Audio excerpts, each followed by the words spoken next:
le monde.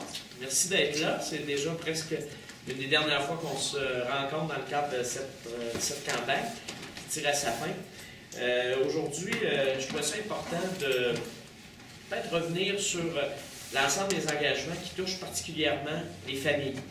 Vous savez, les familles, c'est beaucoup de monde, c'est toutes les générations. Hein. Quand on parle des familles, on parle autant des gens tout jeunes que des personnes aînées, donc les parents, les enfants, les grands-parents. Au cours des dernières semaines, j'ai évidemment rencontré beaucoup de gens. Tout à l'heure, on reviendra brièvement sur les rencontres avec les personnes aînées qu'on a eues la semaine dernière. Alors, je trouve important également de parler des familles dans le sens où on parlait par exemple en développement économique de l'importance d'attirer chez nous une main-d'œuvre qualifiée, une main-d'œuvre intéressante. Alors ça me paraît être vraiment essentiel de nous assurer que les services qu'on offre aux familles vont venir contribuer à attirer des gens dans notre région.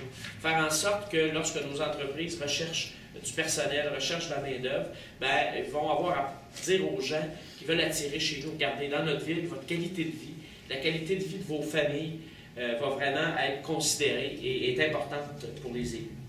Alors, évidemment, je le mentionne tout le temps, des projets d'infrastructure, c'est certain, mais des projets d'infrastructure qui doivent se réaliser d'une part avec la participation tant du gouvernement provincial que du gouvernement fédéral. À cet effet-là, j'ai beaucoup confiance aux programmes qui sont actuellement mis en place. Par exemple, à Québec, la politique économique qui a été dévoilée il y a quelques semaines ouvre là des portes à des programmes qui pourraient permettre de subventionner des projets parmi ceux qu'on a parlé pendant la campagne. Également, le prochain programme d'infrastructure du gouvernement fédéral qui est prévu pour les prochains mois. Ce sont des programmes dont on devra bénéficier. Donc, il faut s'assurer d'élire un conseil municipal, d'avoir quelqu'un à la mairie qui va être capable d'aller défendre les intérêts de Drummondville auprès des décideurs, des gens qui vont être capables de faire valoir les avantages de ces différents projets-là pour notre collectivité. Donc, investir, certes, investir de façon responsable en s'assurant qu'on maintient, comme je le dis chaque fois, un taux de taxation qui est compétitif, un niveau de dette qui est enviable, de façon à ce que la saine gestion de la ville soit maintenue. On parle des familles, je le disais tout à l'heure, mais c'est certain que ce qu'on investit pour nos familles, ça bénéficie aussi aux personnes seules, ça bénéficie aux couples sans enfants. Ça permet aussi à des jeunes qui ont été chez nous, qui ont été bien chez nous, et qui, après, par les études ou pour d'autres raisons, doivent changer de région. Ça leur donne aussi le goût de revenir à Drummondville. Donc, ça a un pouvoir, si on veut, un sentiment d'appartenance auprès de notre population qui, lorsque, pour toutes sortes de raisons, est obligée de quitter temporairement, fait en sorte de revenir rapidement chez nous à Drummondville. Penser aux familles, c'est aussi avoir une préoccupation dans l'élaboration des plans, des bâtiments ou des lieux qui sont mis à la disposition de la population. Que ce soit au niveau des services sanitaires, au niveau des stationnements, au niveau de l'espace qu'on prévoit, faire en sorte que ce soit aisé, que ce soit facile pour les familles de profiter des installations de la ville.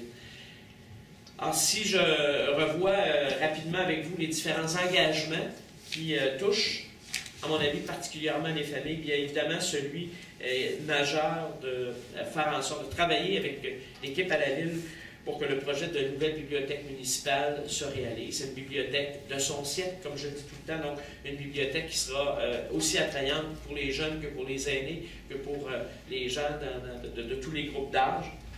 Une bibliothèque qui soit accessible gratuitement quand on a une famille nombreuse, de savoir qu'on peut profiter de services adéquats à coût à peu près nul ou presque, c'est vraiment intéressant.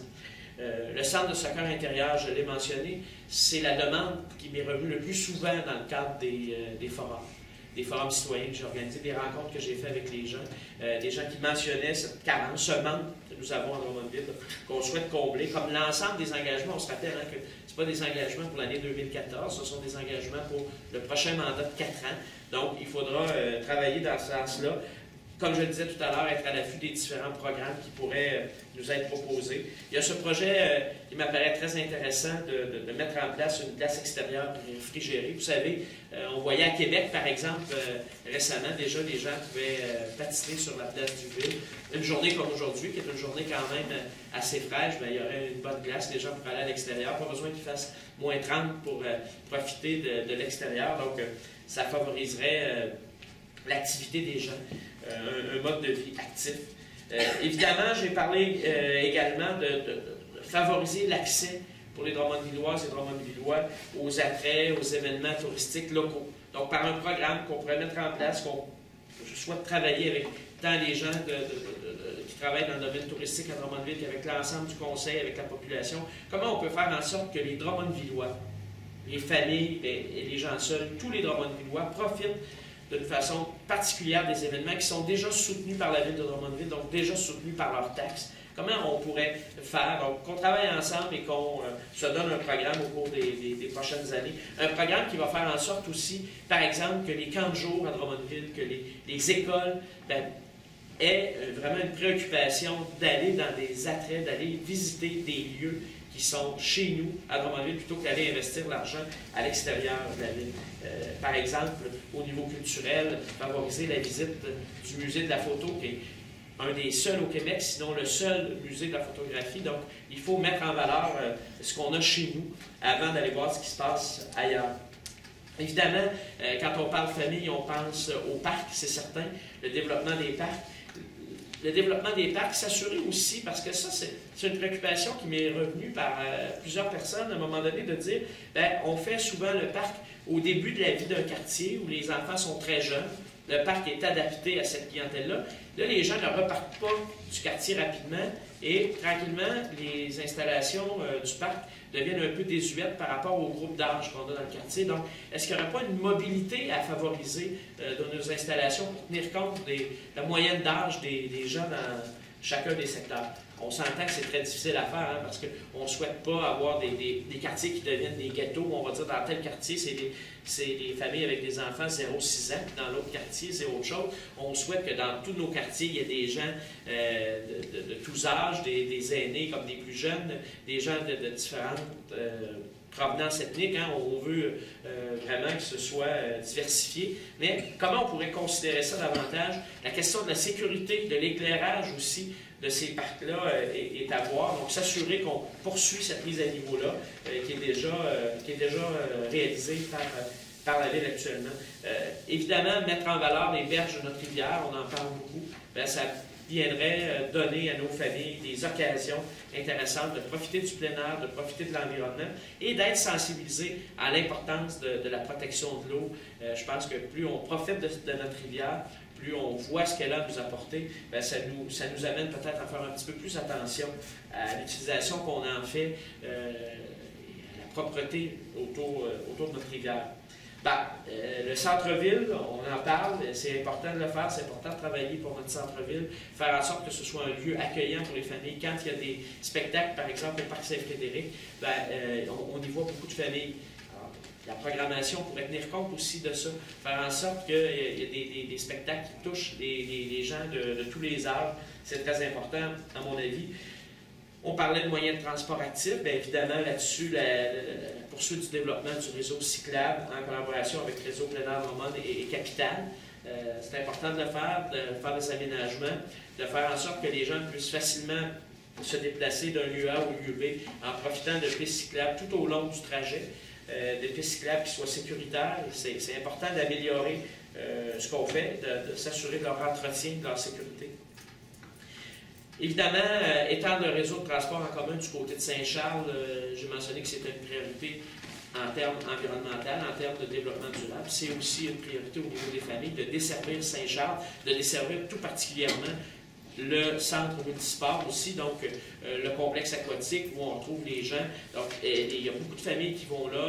Quand les enfants vieillissent, ça serait peut-être facilitant pour les familles de savoir que le jeune de 15 ans, de 16 ans, peut se rendre au centre multisport par transport en commun et ainsi un petit peu alléger le fardeau des parents, parce qu'on le sait, les parents nous disent à l'âge où sont rendus mes enfants, les cours, les ci, les ça, les sports, je deviens un chauffeur de taxi. Donc, si on veut alléger ça, il faut faire en sorte que le transport en commun soit accessible dans tous les coins de la ville, et particulièrement aussi dans les endroits où il y a des sites sportifs, entre autres, qui sont très visités par nos jeunes. Je l'ai mentionné la semaine dernière quand j'ai parlé de développement économique. On entend beaucoup dire que Drummondville, il y a beaucoup d'emplois à Drummondville, et souvent des emplois qui sont en deçà du revenu moyen au Québec. Pas parce que nos employeurs ne paient pas leurs gens, je pense que c'est important de le rappeler, parce qu'ils viennent d'industries où ils sont comparés au reste de l'industrie et c'est ce qui se produit. Ça va être important de travailler de concert avec la SDED pour privilégier le recrutement, le développement économique du côté d'entreprises qui vont nous permettre d'augmenter cette moyenne annuelle de revenus des citoyens de Drummondville. C'est clair que l'arrivée de l'université va avoir un impact important de ce côté-là. D'abord par les emplois qui seront créés à l'université, mais également par l'augmentation de la qualification de nos gens. Donc, c'est ce que je voulais vous dire sur les familles ce matin. Ce que je souhaite, c'est que les familles s'installent à Drummondville, les familles demeurent à Drummondville, les familles soient heureuses à Drummondville, parce qu'il y a au conseil municipal des gens qui se préoccupent de leur qualité de vie et qui se préoccupent de leur qualité de vie dans tous les domaines, tant au niveau des sports qu'au niveau de la culture, qu'au niveau du développement durable, qu'au niveau du transport en commun. C'est important d'avoir un programme qui touche l'ensemble des secteurs qui concerne la vie des gens, et c'est ce qu'on a dévoilé au cours des dernières semaines et qu'on vient résumer ce matin. Dans un deuxième temps, et avant de terminer, je vais céder la parole à Victor Chabot, qui est notre président du groupe des jeunes, qui a mené avec son équipe la semaine dernière une consultation auprès des personnes aînées. Il a amené à rencontrer un peu plus d'une centaine de personnes aînées de notre milieu, ceux qu'ils ont appelés les sages. Et vous dire, avant de lui céder la parole, qu'on a accueilli cette semaine avec beaucoup de satisfaction la décision de la présidente d'élection d'ouvrir 3 bureaux dans les résidences de personnes âgées lors de la journée du vote par anticipation ce dimanche. Donc, il y a 3 résidences, les résidences les plus populeuses, si on veut, à Drummondville qui bénéficieront de ce vote. Alors, on est très heureux de ce changement de cap au niveau de la présidente d'élection. C'est important que les gens aillent voter, qu'ils aillent voter dimanche le 27 ou qu'ils aillent voter le 3 novembre. C'est un droit, le vote, mais à mon avis, c'est également un devoir. Et là-dessus, je compte beaucoup sur notre population pour qu'ils aillent exprimer leur point de vue. Il y a dans les quartiers des gens qui prennent le temps d'aller auprès des gens qui ont préparé des programmes intéressants. Il y a des gens qui l'ont fait à la mairie aussi. Je pense que c'est important que les gens se prononcent. Pour la première fois en 26 ans, il y aura un nouveau maire à Drummondville. Les gens doivent se prononcer, doivent aller voter et on est vraiment dans ce mode-là et c'est ce qu'on va répéter aux gens jour après jour. Allez voter et on est convaincu qu'avec le programme complet qu'on leur propose, on aura leur appui. Et là-dessus, c'est très, très important. Et on compte sur vous également, les médias, pour rappeler aux gens toute l'importance de s'exprimer, d'aller voter. Je vais céder la parole à Victor et ensuite je répondrai aux questions. Merci Alexandre. Donc effectivement, la semaine dernière, nous avons mené 5 consultations dans différentes résidences pour personnes âgées à Drummondville. L'accueil a été très chaleureux. Les personnes aînées étaient très contentes d'avoir quelqu'un à qui s'exprimer, à qui partager leur fierté pour Drummondville. Ils considèrent Drummondville comme une belle ville, qui a une belle expansion économique, un bon milieu de vie. Ils en sont très fiers. Ils apprécient beaucoup, entre autres, le centre-ville et puis la sécurité qu'on a à Drummondville. Et puis différents événements culturels comme le Mondial des cultures. Et puis, nous tenons aussi, encore une fois, souligner l'événement que la ville va faire un bureau de vote dans 3 résidences. C'est une excellente nouvelle. Donc, on avait commencé à organiser un système de transport pour permettre à un maximum d'aînés de voter. Et puis, ce système de transport va s'appliquer aux autres résidences qui n'ont pas de bureau de vote. Donc, c'est ça. Merci. Merci beaucoup.